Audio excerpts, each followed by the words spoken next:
Hello, Greg McCarran here with The Antidote. I am doing a solo recording here. I'm not sure how long I'm going to go. I have a couple of things I want to really discuss here, including a couple things that I didn't, that we were in the midst of discussing during our from 9/11 to 11/9 series that Jeremy Roth-Kushel and I are doing that haven't really had the time to really get into, that I've kind of been zeroing in on as it relates to this topic of from 9/11 to 11/9 and the commonalities and the correlations between many of the same figures, many of the same interests, that it appears at the most deepest levels of September 11th attacks, as far as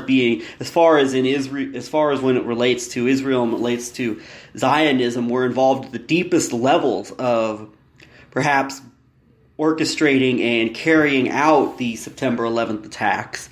And the correlation, and certainly if there's not a direct correlation between the attacks themselves, certainly in the post-9/11 world in terms of propaganda and the pushing of narratives, as well as figures who just happen to be involved both in the 9/11 operation as well as being very close to one President Donald Trump, I think a very strong case can be made that there's a lot of similarities between these events. And I think really when you look at 9/11 with the benefit of hindsight at its deepest levels, I would consider this, at least from in terms of the actual the extreme kind of hardcore right wing of Zionism, which I think is where the Israeli factor into September 11th goes. I don't think it goes into the American kind of never Trump neoconservative clique, which of course is exemplified by the Crystals and the Robert Kagans, David Frum types, which get all the attention anytime you're trying to weave a narrative that Donald Trump is the enemy of Zionism. I think rather than that, I think that this goes much deeper into an even more hardline pro-Israel, pro-Zionist faction, which is willing to work with overtly right-wing style of governments and entities and movements, even those that are considered fascist at its roots, as well as even anti-Semitic in some ways. And so I think that certainly this is not meant to exonerate any of these other figures of their own criminality, because these people were ultimately responsible in so many ways for the weaving of the post 9/11 world via the Project for a New American Century and the Iraq War. But I think that even beyond them, there's another deeper layer that is even more directly involved with the actual logistics on the ground operation of September 11th. And in many cases, when you look, you'll find that these people were also involved in what Jeremy and I have coined the 11/9 operation. And that, of course, was 11/9 is the morning that Donald Trump was announced President of the United States, as the election took place on November 8th. And so you'll find a lot of these same figures. And that's, I think, is the ultimate point that we're trying to make with this series of shows that we are doing. And tying this together, I think, and looking at a bigger picture of September 11th with the benefit of hindsight 17 years later, and I think we have a strong belief that in order to get to the bottom of this crime of September 11th, which we're still experiencing the ramifications of to this day, I think it's important to understand what's going on in the world now, not just with regards to the United States or even with regards to Israel, just Israel per se, but more or less a global picture of this global, you might want to call it, I don't know if you're going to call it a Jewish, Zionist, Russian, Israeli mob business type of web. But I think that's where we really need to go with our evidence. And I think that this has been one of the missing pieces all along, because I think even researchers who have been brave enough to really connect the dots and bring out the provable facts that connect this event at its deepest levels to obvious partisans of the state of Israel. And of course, not just in the state of Israel, but also in the United States, and also even internationally outside of both the U.S. and Israel. So I think that's the ultimate point we're really trying to make with the series of shows that we're doing. And I hope it's coming out and it's reflecting in the quality of the programs we're putting out. So I'm going to go back to that in a few minutes in relation to some things that we really haven't had the time to discuss in our shows that we've done thus far. But I would like to begin by talking about an event that took place this past weekend in the St. Louis area, and that was the Eagle Gateway Forum. I forget the exact name of it, but it was an event, kind of maybe a banquet, an honor, an award, a ceremony type of deal that was held by the Eagle Forum. The Eagle Forum was headed, of course, by the late Phyllis Schlafly, who was a very, very, very major influential figure in the modern-day conservative movement. I mean, you might call her maybe the godmother or the mother of it. And so Phyllis Schlafly's organization's been around for many, many years. It's extremely influential. Anyway, it's the late Phyllis Schlafly's organization now. Eagle Forum is now currently headed by Ed Martin, someone who I myself I never got to know Ed Martin, but I've had I may have had a couple of interactions with him during my days in the Ron Paul campaign in the state of Missouri, as Ed Martin was a major player in the Missouri Republican Party, and I know people who were friends with Ed Martin. So Ed Martin is the current head of the Eagle Forum, and this event was held in conjunction, along with sponsored by the Eagle Forum as well as by the Gateway Pundit, and the Gateway Pundit is the quote-unquote news site that is owned and founded and headed by Jim Hoft. And of course, Jim Hoft, for those of you who are into the whole Zionist angle with all of this, Jim Hoft was pictured along with Andrew Breitbart and the current CEO of Breitbart, Larry Solov, at a table with Benjamin Netanyahu in a picture that was used in an article written by Larry Solov, the CEO of Breitbart, upon the establishment of Breitbart's Jerusalem branch, the article titled Breitbart News, Made in America, Conceived in Israel. And of course, the Gateway Pundit has had White House credentials via one Lucian Wintrick, who I believe is the Gateway Pundit's White House reporter. Gateway Pundit is up there with the heavyweights of the new right-wing media, along with Breitbart and along with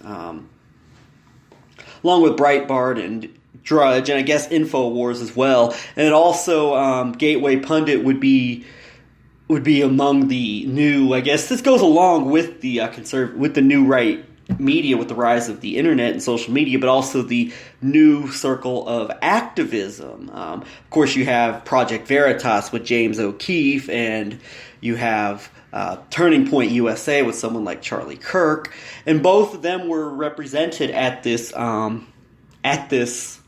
Eagle Forum event. It was James O'Keefe promising to expose the deep state while he's shouting out his friend and former colleague at Project Veritas, Laura Loomer, during his speech. But anyway, why I wanted to bring up the Eagle Forum event, and I think really people should be looking at events like this, and unfortunately they fly way under the radar, and I think here you really are getting a who's who of the right wing of the GOP, Republican, conservative establishment in this country. And so a reason why I wanted to bring this up in relation to what I'm talking about here is the fact that Michael Flynn was awarded the John Singlaub Award for service to his country. And of course, this is Michael Flynn, I think, maybe his first public appearance where he's made a public statement or at least a speech in over a year. So that's interesting. I'm going to go back to this Singlaub here in a little bit. But what I found interesting also is the fact that one Jack Posobiec was also at this event as a speaker. And the reason why I find this significant is because there's been a big spat within the QAnon community involving, I guess, Q, whoever Q is, and Jack Posobiec. As Jack Posobiec's done a series of stories for, I believe, One American News, as well as he's been making a lot of noise on social media that Q is fake, that it's a fraud, basically. And Q has responded by criticizing Jack Posobiec, as well as Alex Jones and Jerome Corsi. And of course, Jeremy and I, we have some experience with the Jerome Corsi element of this QAnon thing. But I think where this also gets interesting, the fact that Michael Flynn himself, I guess Jordan Sather on his YouTube channel Destroying the Illusion, talked about how Michael Flynn has been signing copies of his book, The Field of Fight, which, by the way, he wrote with the arch neocon, bloodthirsty warmonger Michael Ledeen. His book, The Field of Fight, and Ledeen, this is who Flynn co-wrote his magnum opus about how to win the war on terror with. This was his co-author. So anyway, Michael Flynn at his, I guess it was at the Eagle Forum event. Michael Flynn, if this is any indicator, has been signing copies of his book with the hashtag where we go one, we go all. Hashtag WWG1WGA. And that is significant because that is one of the major, that's one of the major hashtags that is used by Q and by people within QAnon circles. And so what this indicates, I guess, according to people like Jordan Sather, is that Q is real and that Michael Flynn is openly, publicly giving his endorsement to Q. I guess that's the rationale that Jordan Sather has used coming out. And of course that can be argued because there have been contradictory statements from Michael Flynn's son regarding Q, and I don't know if Flynn himself has weighed in on it, but certainly his son has, and has given a much different message. But I do find it interesting that Michael Flynn and Jack Posobiec were both at this event. And I'm sure somebody could say, well, Jack Posobiec was there. Maybe he's infiltrating or something. And I guess you couldn't completely dismiss that. But I would wonder. I think that people should want to know if Michael Flynn and Jack Posobiec had any type of interaction. And if so, what it was. If it was a positive interaction. If it was a negative interaction. Because I do find it interesting that the man who I guess is verified as a Q supporter, proving the validity of Q according to some of these people, like Jordan Sather, is there at this event as a co-speaker along with Jack Posobiec, who has been quote-unquote exposing Q, and in turn has been quote-unquote exposed himself by Q. So I guess I'm going to wade back into this QAnon thing a little bit here. And there is talk, and Jeremy and I, we've discussed this on our shows. We've done a couple of shows in depth discussing QAnon and what we think it might actually represent. And in the process of this, we've brought up the various theories that, QAnon is actually ultimately looking to actually expose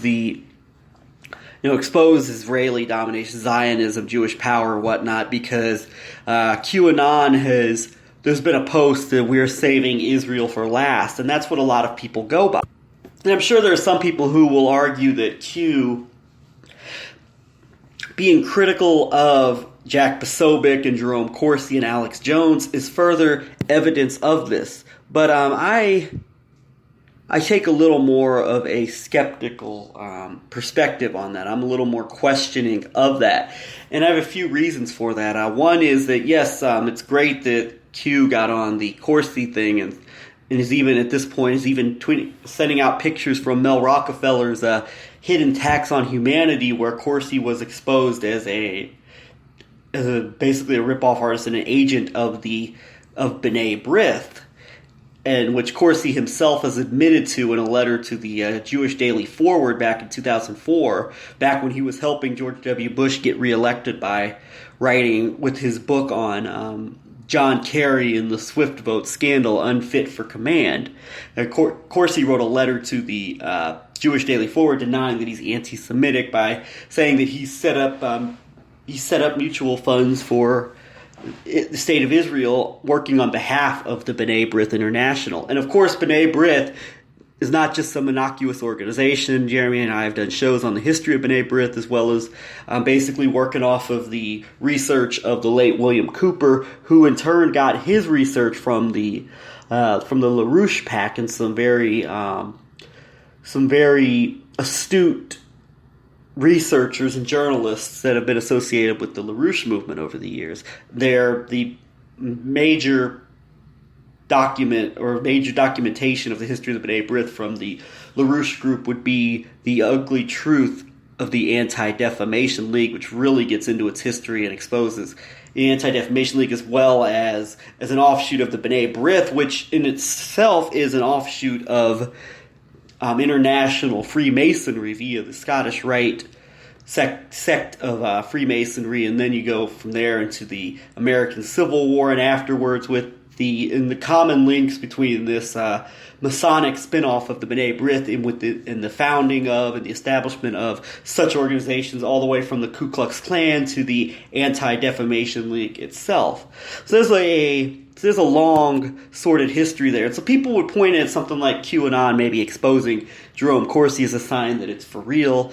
But, I will say, not to toot Jeremy and mine's horns, but I think that we were connecting these dots with Jerome Corsi before anyone in the Q movement was. And we did our show in December where we first talked about Q for the first time, and we mentioned that we did mention Corsi's history with B'nai B'rith.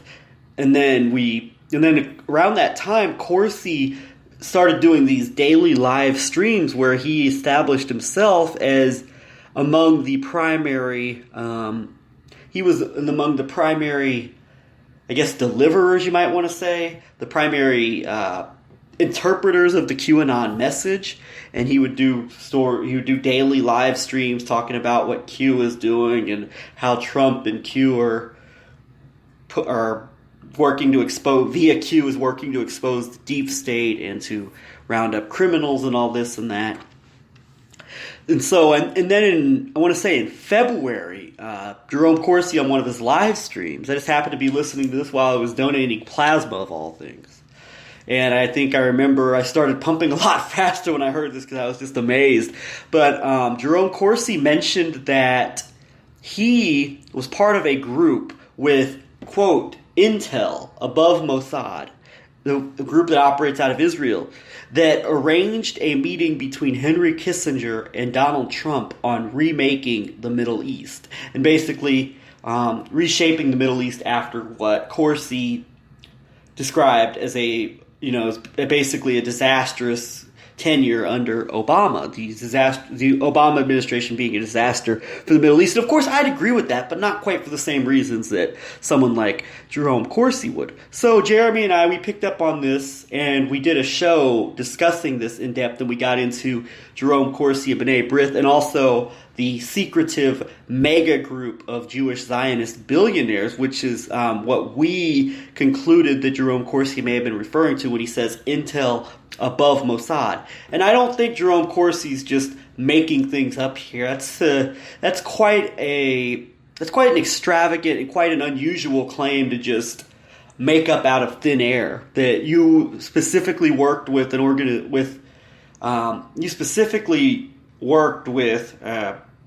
group of people who have quote unquote intel above Mossad that operate out of Israel to arrange a meeting between Kissinger and Trump on how to remake the Middle East.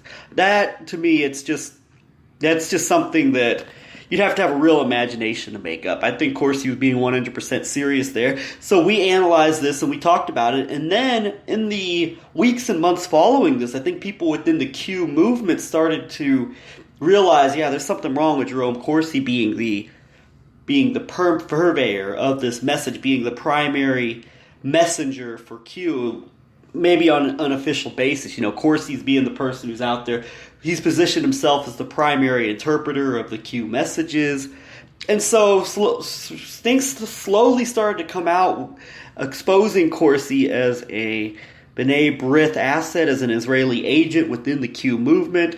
And then this big row starts where Corsi basically distances himself from Q because he's saying that basically Q is not what it was before, and Q is accusing Jerome Corsi of wanting to make profit as if that's a bad thing, it's a communist movement, and he's not going to affiliate with communism. But I really think that this was to cover, for Corsi to cover his, and Alex Jones as well, to cover their own tracks and distance themselves, while more, I think, astute observers within the Q movement are beginning to put these pieces together and understanding that Jerome Corsi is not an American patriot serving on behalf of the best interests of his country.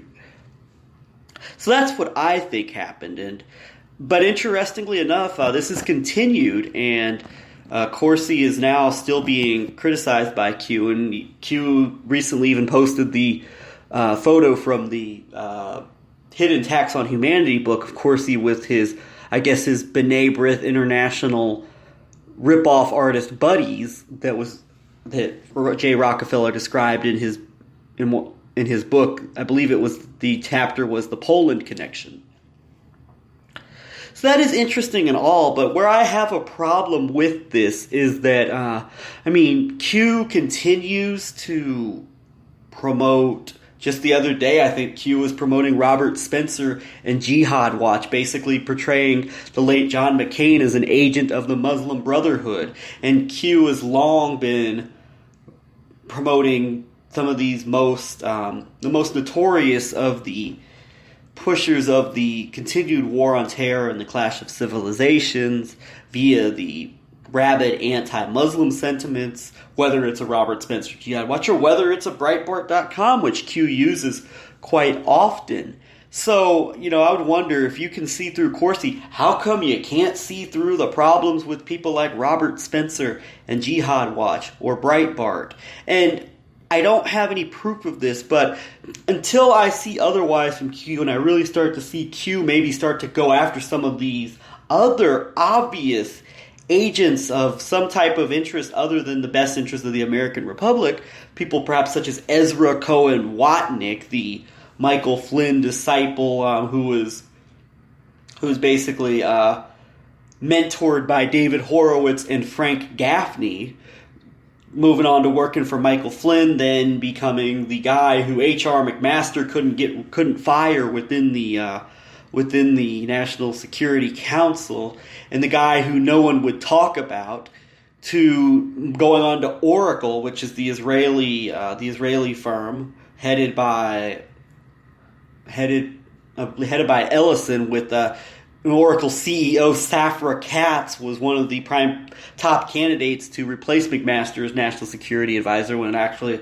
ended up going to John Bolton, which I would say is just as much of a victory for Israel as Safra Katz would have been. And then Watnick goes on to Oracle and then is put into the Justice Department, according to several articles which leaked, by orders of one Donald Trump.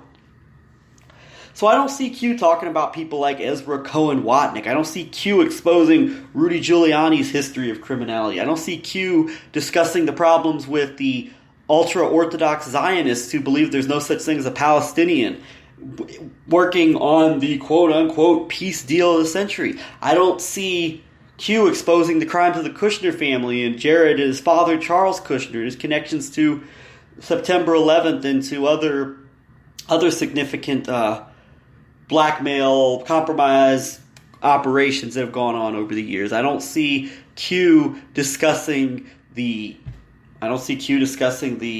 Zionism of people like Jay Sekulow, who are also, along with Giuliani, is Trump's primary legal figure in this whole mess. This whole storm, there I go using the term storm, in this whole deal going on right now with Trump versus the deep state and Russiagate. I don't see Q discussing the long-term history of Donald Trump's direct dealings with so many of these primary, powerful, influential Russian, Jewish, dual citizen Israeli mob figures, business figures.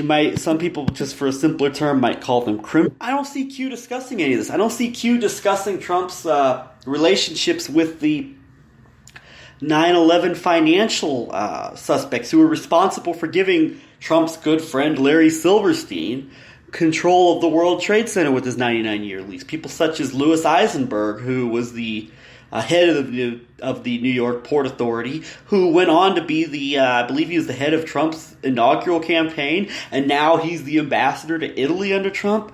Also you've got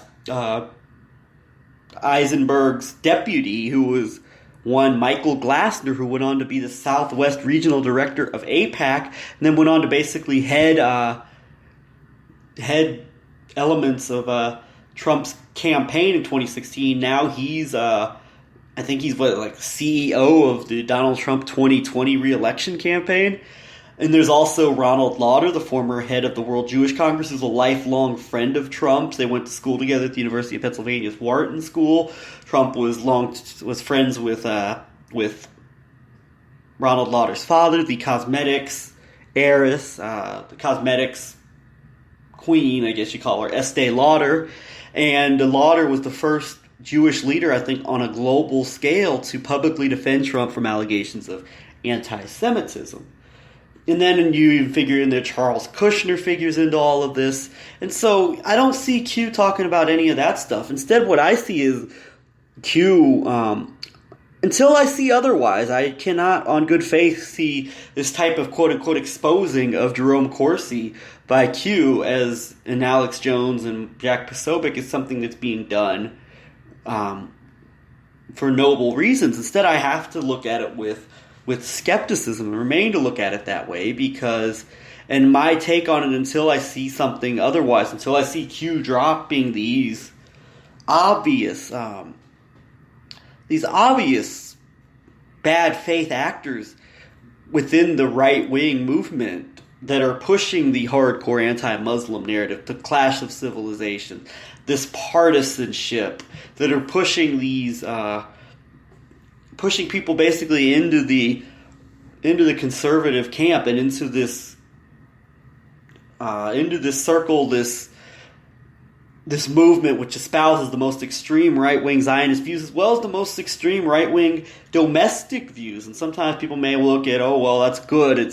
But I think really when you really peel the layers off of the history of this right wing of the conservative movement, I think you'll come up with a different response. So my conclusion at this point is that Q is throwing out crumbs to people within the Q movement that understand that there's a problem, that understand that the problem with Zionism and with Israel and with Jewish power in general, and therefore by exposing Corsi and Posobiec and Alex Jones is actually earning its own street cred with anti-Zionist critics of Jewish power that are following Q, and therefore Q can, I think, continue to promote itself as an honest alternative to the actual Zionist usurpers and infiltrators within the Trump movement, those who are actually trying to steer the Trump movement away from its great cause of draining the swamp and making America great again, and whatever other cliched quotes you want to use. So until I see any evidence otherwise, that's my conclusion at this point. And I think people should ask, what kind of interactions were Michael Flynn, Mr. QAnon, according to Jordan Sather, with his "Where we go one, we go all" book signings, and Jack Posobiec, the man who has been exposing Q. I think people should raise these questions. So I want to move on, and I want to get back into this Eagle Forum Gateway event, and I want to relate it to something I was beginning to discuss during the last show that Jeremy and I recorded together, but I ran out of time in the midst of making my point on. So I want to go back to this, and I was talking about General Flynn receiving the John Singlaub Award for service to America. And John Singlaub was a seminal figure in the history of the conservative movement, much like Phyllis Schlafly was, but Singlaub was involved more or less in covert military operations, such as the events in Central America in the 80s, which linked him up with one Oliver North. And I'm going to go back to Oliver North in a minute. But he also set up these organizations which... such as he was involved in the setting up of organizations such as the World Anti-Communist League, the Western Goals Foundation, very closely affiliated with the John Birch Society, actually, and also with neoconservatives in the Reagan administration, I believe, such as Gene Kirkpatrick, who was the ambassador to the United Nations under Reagan. Organizations that basically could operate outside of the sphere of the U.S. intelligence community, so to speak.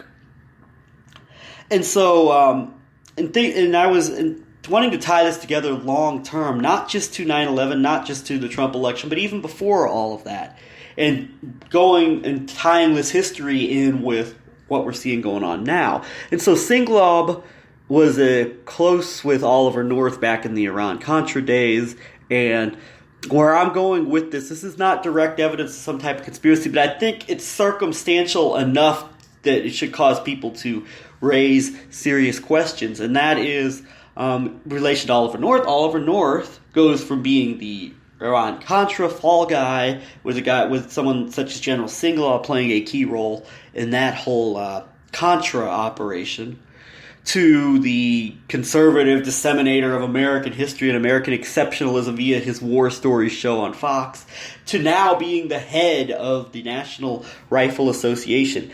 And where I find this significant is the fact that Maria Butina, this Russian operative, was linked to the National Rifle Association as part of her efforts. I believe it was one of the former heads of the NRA, David Keene, the former head of the president of the National Rifle Association and current editor of the Washington Times editorial page. And Maria Butina, it's Butina, not Bukova. Maria Butina, I'm not sure if I was pronouncing that correct a few minutes ago, was directly lobbying with Keene, and Keene was offering to work with groups that she was involved with. And but what's also interesting with Butina, at this time in history, Oliver North is the head of the National Rifle Association during what I would say is a very important time. And who else has Maria Butina been connected to? None other than Maurice Hank Greenberg, who I think could be looked at as a primary 9/11 suspect, as his son was the head of Marsh & McLennan, and Hank Greenberg himself has been, over the years, a major power player, the head of the New York Federal Reserve Bank. It was his son who was the head of Marsh & McLennan when several hundred of its employees died in the World Trade Center, while the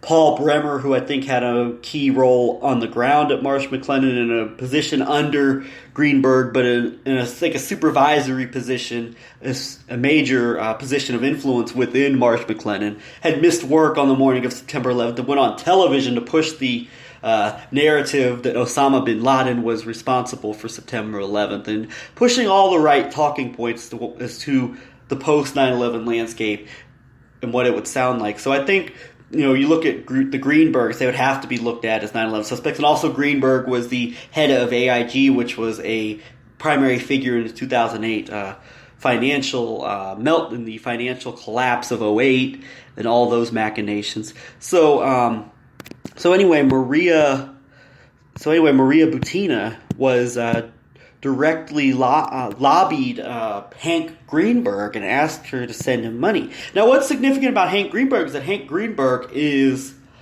on the board of the number one, I guess you call it here in the U.S., think tank that is advocating for better relations with Russia. That is the Center for the National Interest. Also involved with the Center for the National Interest, Henry Kissinger is an honorary board member, as well as Dov Zakheim, who I believe he's not a board member, but he's one of the thinkers. He's one of the people who writes articles for the Center for National Policy. And of course, Dov Zakheim was the comptroller on September 11th that was in charge of the money at the Pentagon. And of course, it went on TV. Donald Rumsfeld goes on TV and announces that $2.2 trillion is missing the day before. Zakheim just happened to be in charge of all of the finances at a time when the Pentagon gets hit the next day.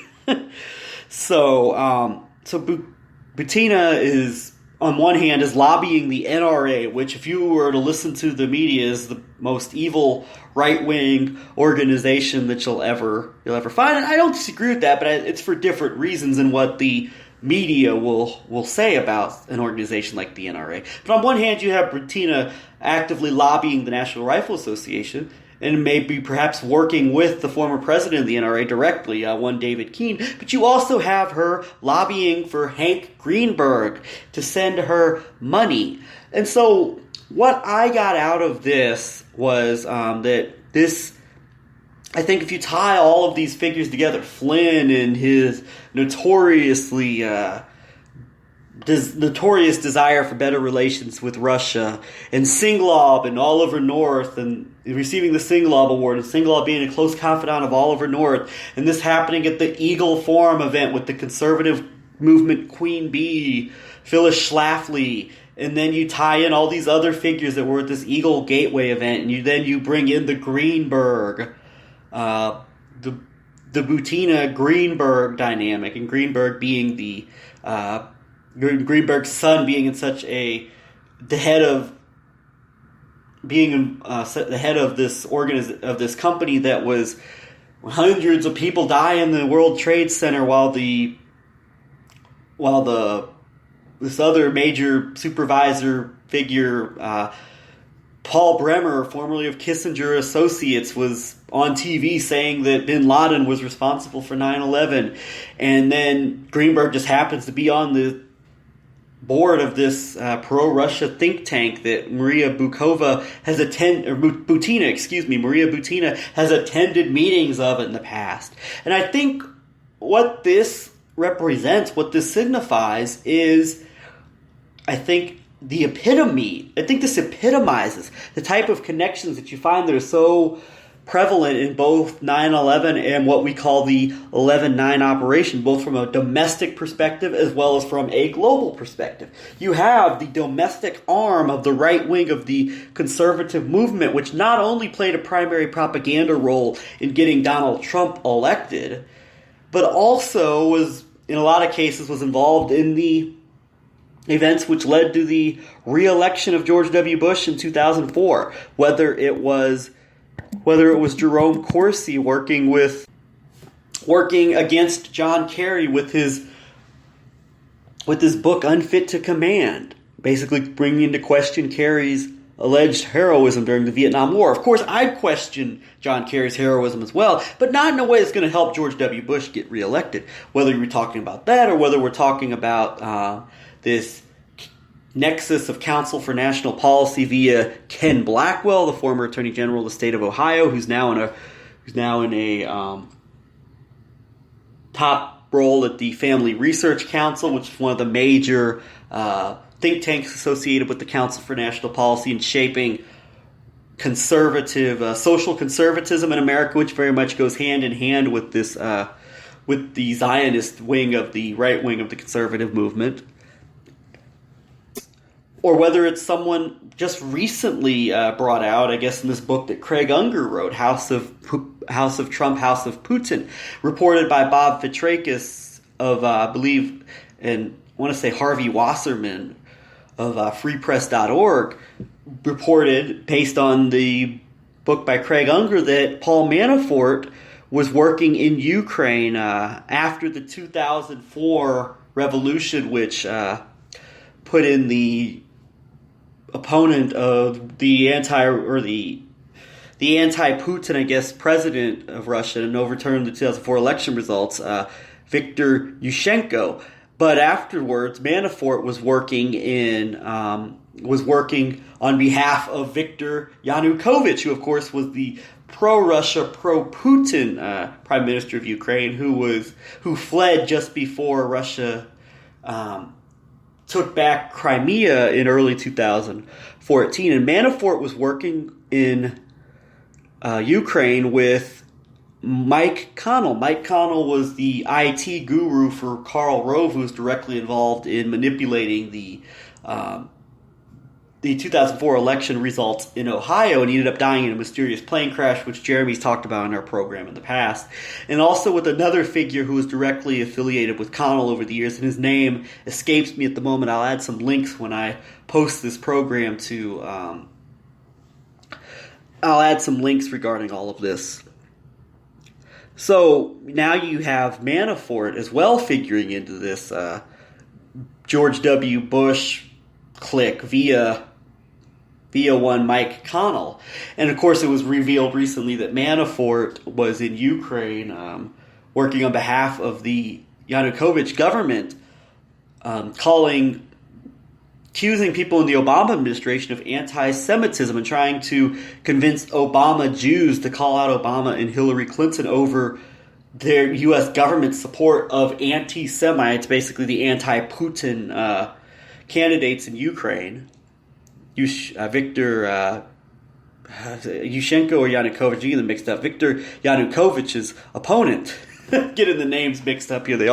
They very much do sound alike, and I'm getting them mixed up, so I apologize for that. But basically, Manafort was working on behalf of the pro-Putin ruling party in Ukraine at the time.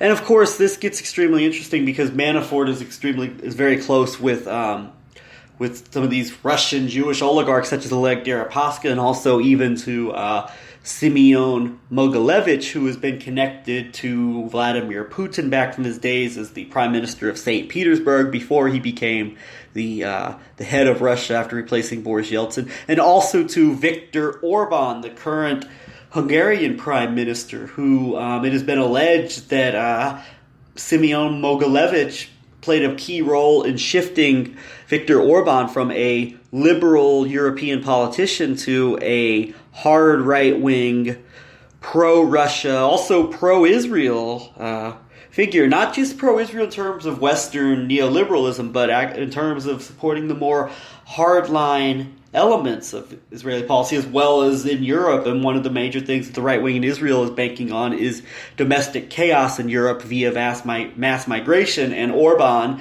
has set himself up as the primary opponent of mass migration into Hungary, which has set himself up as a hero within this pro-Zionist element. Also, interestingly enough, the anti-Zionist, anti-Jewish alt-right.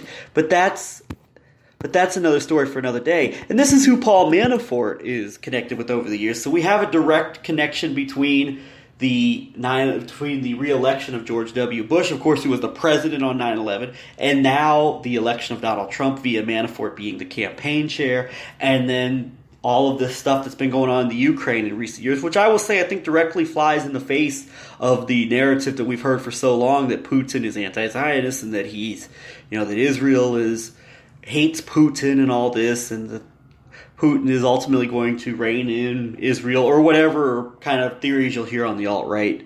Basically because Putin is an enemy of so much of the liberal Jewish establishment that must mean he hates Israel, which I certainly don't quite think is accurate.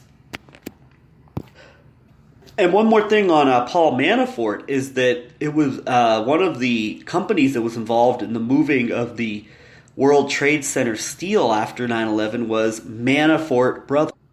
Manafort Brothers, which was founded by Paul Manafort's father, in which Paul Manafort, along with his brothers, headed in later years. I don't know if Paul's involved with Manafort Brothers to this day, but he has brothers who are. And Manafort Brothers just happened to be one of the construction firms that was involved with removing the steel from the World Trade Center after September 11th. Of course, that's very significant, as I believe Giuliani had the steel shipped off to China, which I think was key in terms of a 9/11 cover-up.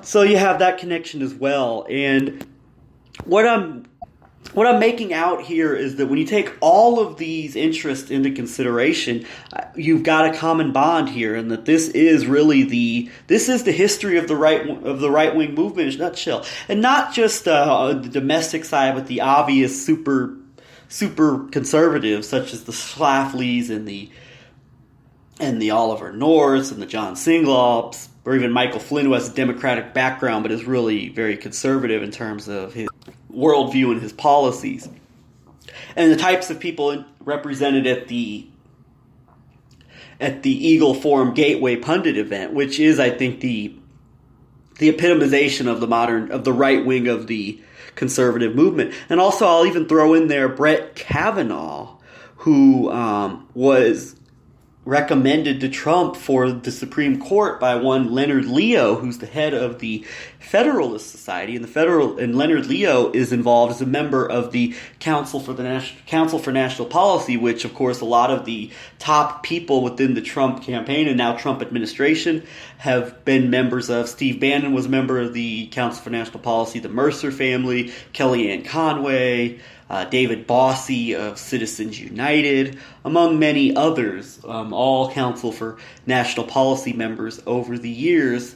And so, Josh Reeves, with his Secret Right series of documentaries, has done a fantastic job exposing the Council for National Policy. The late Nick Spiro did a great job exposing the Council for National Policy. A lot of combination of following up on Josh Reeves's work and connecting it later on to Donald Trump, and also with a lot of his own research. And Nick Spiro, I would recommend some of his Circus Maximus archives, where he discussed John Singlaub in depth, and who John Singlaub was and why he's so important to this. So now you've got Brett Kavanaugh, and there's a wealth of sources out online about Brett Kavanaugh and why Brett Kavanaugh could very well serve as a cover-up artist on the Supreme Court to basically stop further investigations into Trump and his the real Russiagate connection. Which, no, folks, Russiagate is not just a generic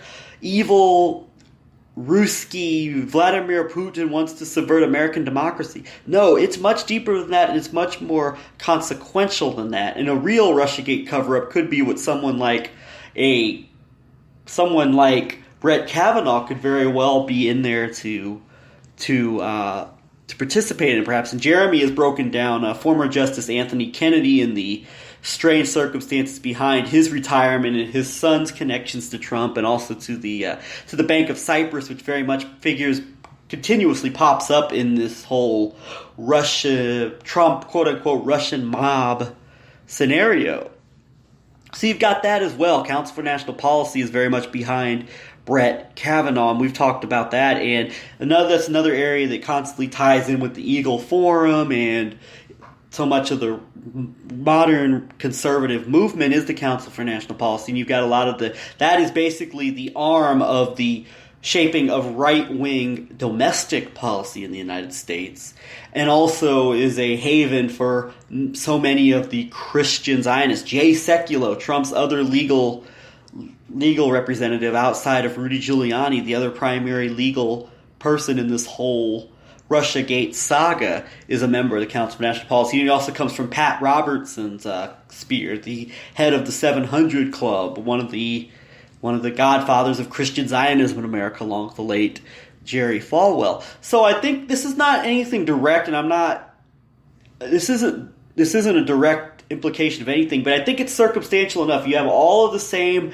figures pop up. It just so happens that Michael Flynn is receiving an award named in honor of General Singlaub, who directly worked with Oliver North during Iran-Contra, who goes on to be the head of the National Rifle Association, who's being the National Rifle Association is being lobbied by this Maria Butina, who's also reached out to Hank Greenberg for money, who's on the board of this Center for the National Interest, which is the primary think tank here in the U.S. advocating for better relations with Russia, where Trump made his first major foreign policy speech to.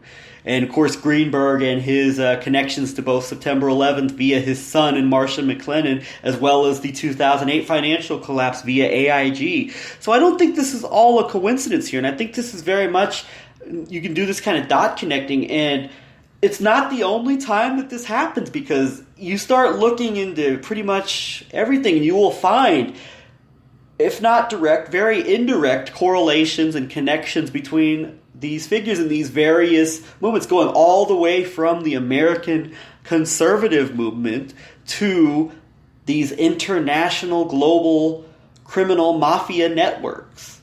So I guess I'm going to stop speaking now. I've been talking for a long time. I'm starting to run out of things to say. But I hope you get something out of this. And until next time, just keep on thinking for yourself and don't accept anybody's narrative for your own. Thank you.